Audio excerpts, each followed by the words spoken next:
Hello guys, welcome back to another video. I hope आप लोगों की प्रिपरेशन अच्छी चल रही होगी। आज का हमारा टॉपिक रहने वाला है inter state relations. Basically Indian states का आपस में क्या रिलेशन होता है, कॉन्स्टिट्यूशन ऐसे कौन कौन से प्रोविजंस प्रोवाइड करता है जिनसे inter state cooperation and coordination effective तरीके से हो सके। ये सारी चीजें आज के लेक्चर में हम लोग देखने वाले हैं, तो स्टार्ट करते हैं। बेसिकली इंडियन फेडरलिज्म जो है, it is based upon the idea कि we have central government at the national level, state government at the regional level and local governments at the local levels. ठीक है, तो Indian federalism is based upon the harmonious and cooperative relations. किन के बीच में? Between the union government that is central government and the states, and between the states themself that is inter state relations में भी harmony and cooperation coordination होना चाहिए। ठीक है, कॉन्स्टिट्यूशन कुछ प्रोविजंस प्रोवाइड करता है with respect to inter state relations. इसको हम इन हेडिंग्स के अंडर कवर करेंगे। Adjudication of inter state water disputes, coordination through inter state councils, mutual recognition of public acts, records, judicial proceedings, freedom of interstate trade, commerce and intercourse, and additionally हम discuss करेंगे zonal councils which are established by the parliament। किस चीज के लिए? वही to promote coordination and cooperation between the states and between central government and the states। हम इसकी पहली हेडिंग से स्टार्ट करते हैं, that is interstate water disputes। Basically article 262 provisions provide करता है for the adjudication of interstate water disputes, मतलब कि किस तरीके से वो रिजॉल्व किए जाएंगे डिस्प्यूट्स, ये आर्टिकल 262 के अंदर प्रोवाइडेड होता है।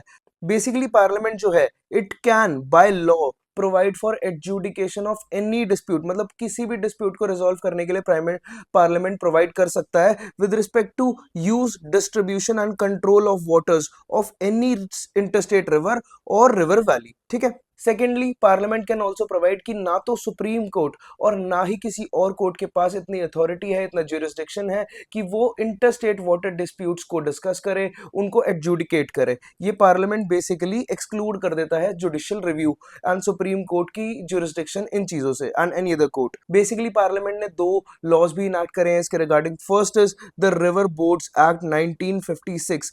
बेसिकली ये एक्ट प्रोवाइड करता है for the establishment of river boards, जो कि कंट्रोल करते हैं regulation and development of interstate reverse and river valleys. River board जो होता है वो एस्टैब्लिश्ड होता है by central government. Central government इसे एस्टैब्लिश करती है on the request of state governments concerned. अगर कोई स्टेट गवर्नमेंट्स है जिनको रिवर बोर्ड चाहिए अपने स्टेट्स के अंदर, तो वो सेंट्रल गवर्नमेंट को रिक्वेस्ट कर सकती है एंड उस रिक्वेस्ट पे वो सेंट्रल गवर्नमेंट उसे एस्टैब्लिश करता है। सेकंड एक्ट जो पार्लियामेंट ने इनैक्ट करी, that is interstate water disputes act 1956। ये भी 1956 में आई थी। इसमें बेसिकली सेंट्रल गवर्नमेंट जो है, यूनियन गवर्नमेंट, वो एक एड हॉक मतलब टेम्पररी ट्राइब्यूनल जो है वो एस्टैब्लिश करते हैं। किस चीज के लिए? To resolve the disputes between states. अगर किसी भी इंटरस्टेट वाटर डिस्प्यूट है, किसी भी रिवर पे या रिवर वैली पे डिस्प्यूट है, तो उसके लिए एक एड हॉक ट्राइब्यूनल की वो उसकी कंप्लेंट्स को सुन सके एंड उस पर डिसीजन दे सके, उसको एस्टैब्लिश किया जाता है।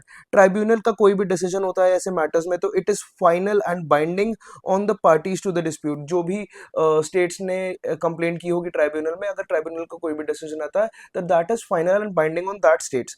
Neither Supreme Court nor any other court has jurisdiction with respect to such disputes। ठीक है, तो ये एक इंपॉर्टेंट पॉइंट है कि इन चीजों में, इन एस्पेक्ट्स में, इंटरस्टेट वाटर डिस्प्यूट्स में सुप्रीम कोर्ट या किसी और कोर्ट का कोई भी जुरिस्डिक्शन नहीं होता है।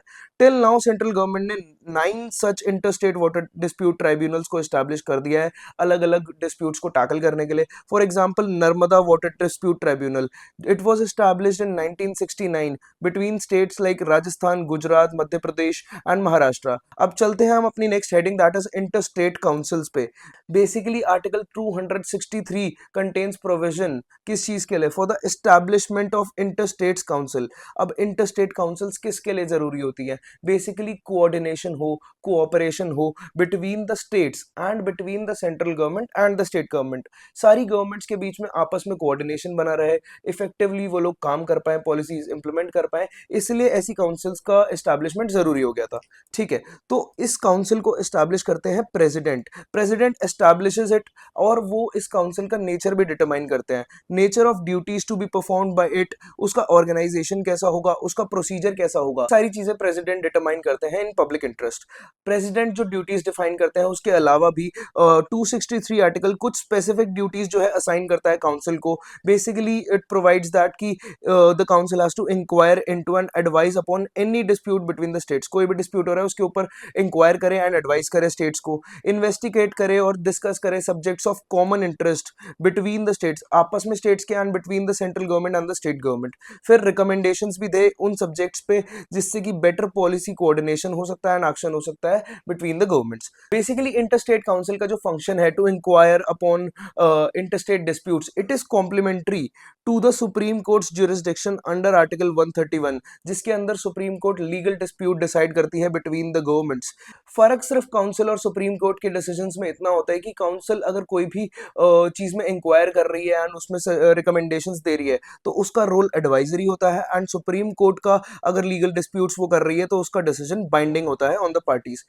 इस प्रोविजन के अंडर प्रेसिडेंट ने जो है फॉलोइंग काउंसिल्स एस्टैब्लिश करी थी interstate council, that is central council of health and family welfare, central council of local government, 4 regional council for sales tax भी एस्टैब्लिश करी थी प्रेसिडेंट ने for northern zone, eastern zone, western zone and southern zones. ठीक है, अब देखते हैं establishment of interstate councils, ये एस्टैब्लिश हुई किस तरीके से, टाइमलाइन इसकी देखते हैं। Sarkaria commission on centre state relations basically 1983 and 88 में इसने अपनी रिकमेंडेशंस दी थी, जिसमें इसका एक मेजर रिकमेंडेशन था कि एक परमानेंट इंटरस्टेट काउंसिल होनी चाहिए अंडर आर्टिकल 263।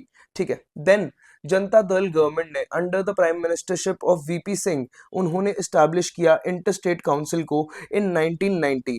इसका कॉम्पोजिशन कुछ इस तरीके से था कि prime minister was the chairman, फिर इसके अंदर chief minister of all states were included, chief ministers of union territories were also included जिनके पास लेजिस्लेटिव असेंबली थी अपनी, administrator of union territories were also included जिनके पास लेजिस्लेटिव असेंबली नहीं थी, governors of state under president rule वो भी included थे, 6 central cabinet ministers including the home minister who is nominated by the prime minister himself were also included, तो ये सारे इसके मेंबर्स थे। इसके अलावा 5 मिनिस्टर्स ऑफ कैबिनेट रैंक और मिनिस्टर्स ऑफ स्टेट जो कि नॉमिनेटेड है by prime minister are permanent invitees to the councils. Council basically एक रिकमेंडेटरी बॉडी है, वो रिकमेंडेशंस प्रोवाइड करती है किस चीजों पे, basically on the issues of interstate, center state and center and union territories, इनके रिलेशंस के लिए वो प्रोविजंस प्रोवाइड करती है, रिकमेंडेशंस प्रोवाइड करती है ताकि बेटर पॉलिसी कोऑर्डिनेशन हो सके, इफेक्टिव तरीके से सारी चीजों को इंप्लीमेंट करा जा सके एंड डिस्प्यूट्स को रिजॉल्व करा जा सके between the states and between center and the state. ठीक है, काउंसिल जो है basically it should meet at least, it may meet at least 3 times a year. Meetings जो होती है काउंसिल की they are held by the camera and जितने भी क्वेश्चंस होते हैं दे डिसाइडेड बाय कंसेंसस, सबकी रजामंदी से ही चीजें डिसाइड होती है। एक स्टैंडिंग कमेटी भी होती है काउंसिल की which was set up in 1996, तो basically it includes home minister, union home minister as the chairman, उसके अलावा 5 यूनियन कैबिनेट मिनिस्टर्स इसके मेंबर्स हैं, 9 चीफ मिनिस्टर्स इस स्टैंडिंग कमेटी के मेंबर्स होते हैं। ठीक है, अब इंटरस्टेट काउंसिल जो होती है it is also assisted by a secretariat, इसके सेक्रेटेरिएट का नाम होता है interstate council secretariat, it was set up in 1991 and इसको हेड करते हैं secretary to the government of India. Same secretary secretariat जो है it also provides as a secretariat for zonal councils since 2011। इसके बाद अगली हेडिंग पे चलते हैं, that is public acts, records and judicial proceedings. Basically एक स्टेट का जुरिस्डिक्शन जो होता है वो उसी की टेरिटरी पे कन्फाइंड होता है। इससे एक पॉसिबिलिटी बनती है कि कोई भी एक्ट है स्टेट का या कोई भी रिकॉर्ड है स्टेट का, it may not be recognised in any other state. मतलब एक एक्ट या रिकॉर्ड स्टेट का जो है वो उसी स्टेट में एप्लीकेबल है, किसी दूसरी स्टेट में एप्लीकेबल नहीं होगा।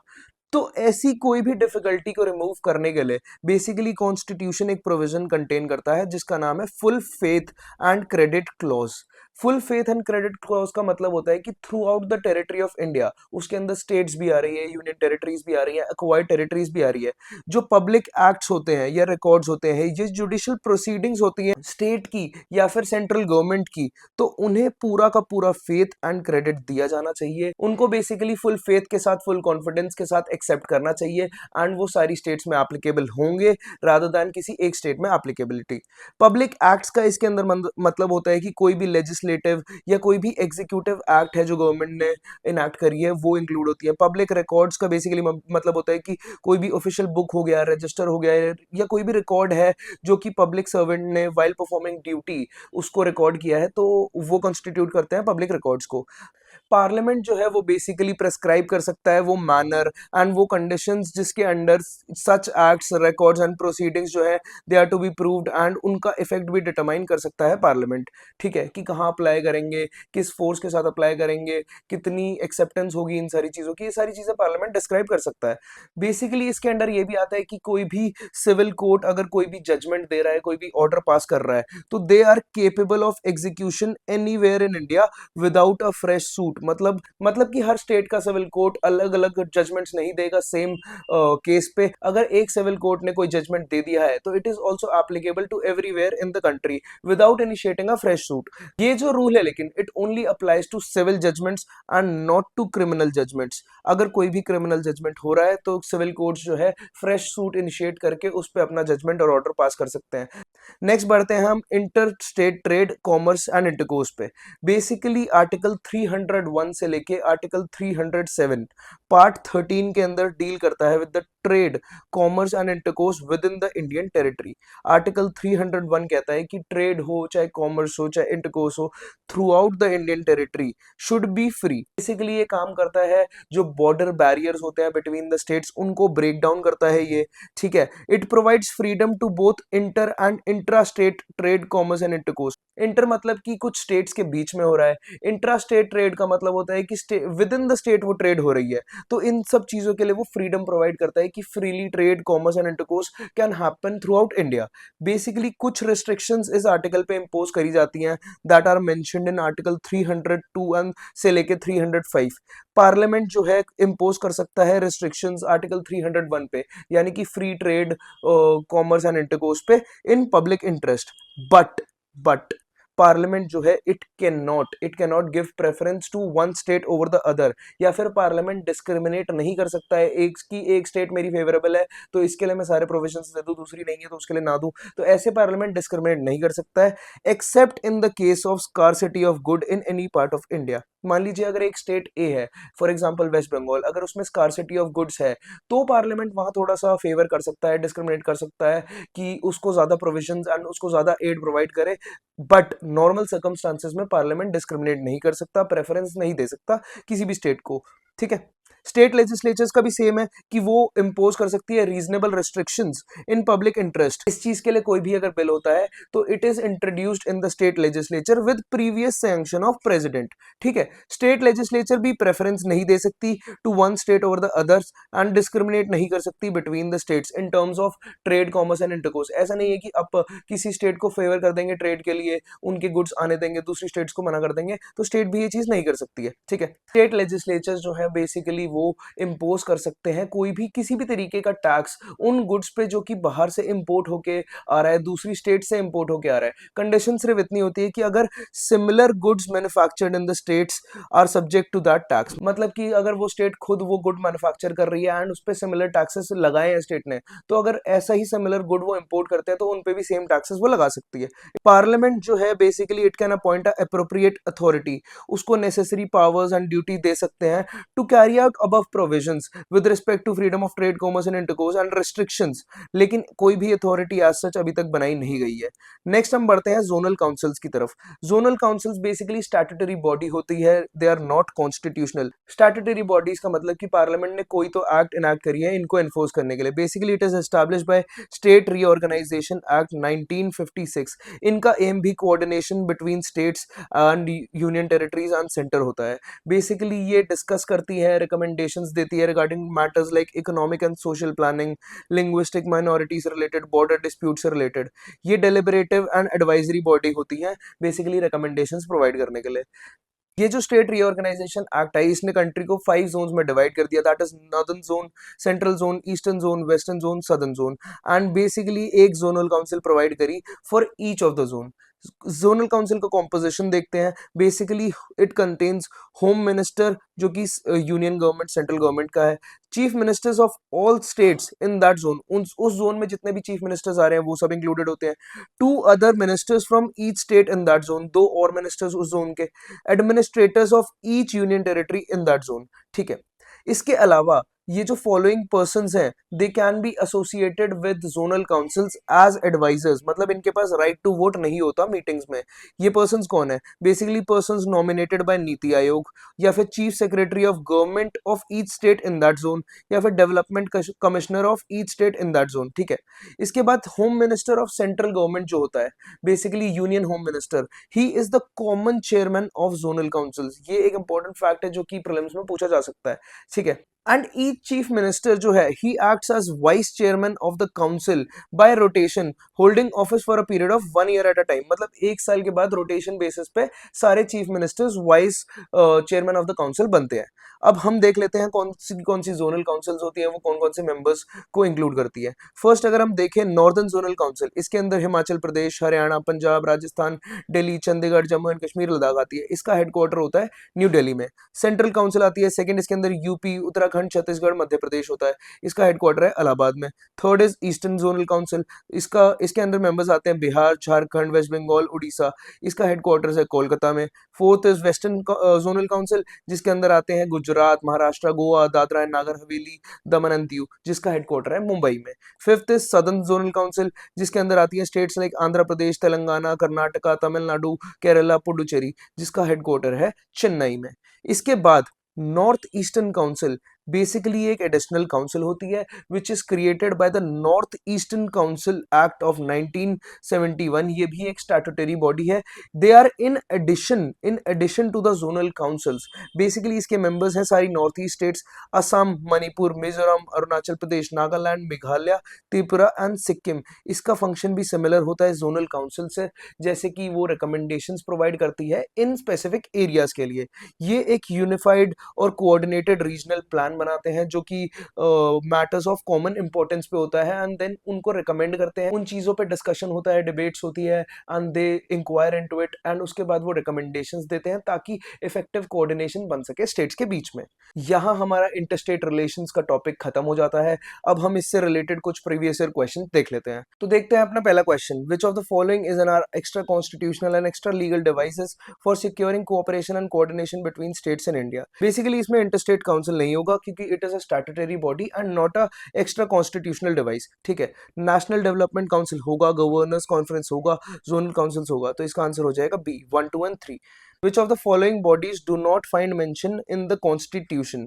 ठीक है, national development council, planning commission, zonal councils. ठीक है, basically D is the correct answer. ये तीनों ही बॉडीज को कॉन्स्टिट्यूशन में मेंशन नहीं मिलता, ये कॉन्स्टिट्यूशन में डिफाइंड नहीं है। ठीक है, नेक्स्ट क्वेश्चन पे अगर बढ़े, consider the following statement, national development council is an organ of planning commission.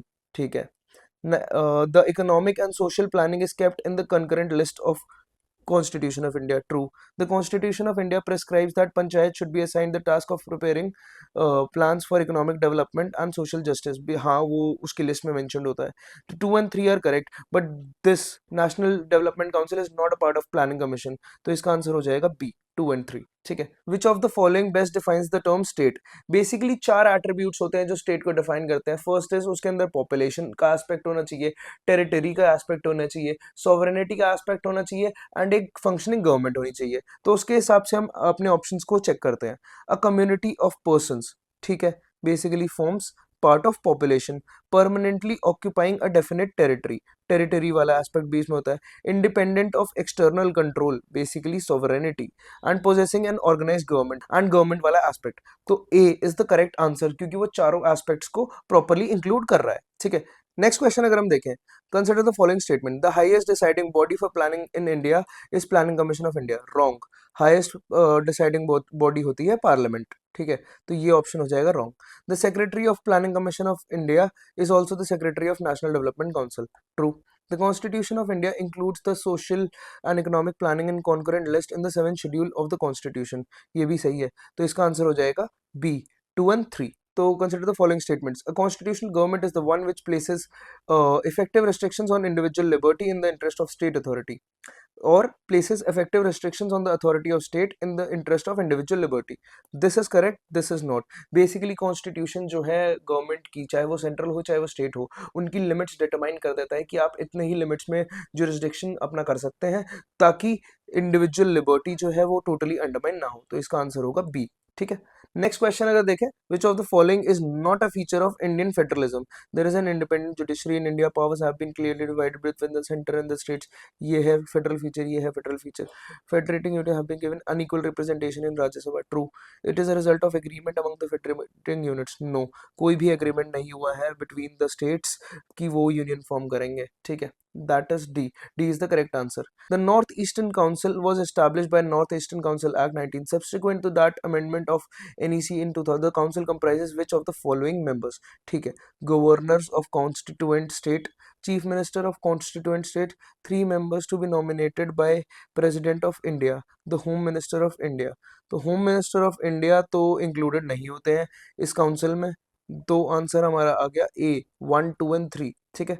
तो which of the following statements is correct? Interstate trade and commerce is a state subject under the state list. Wrong.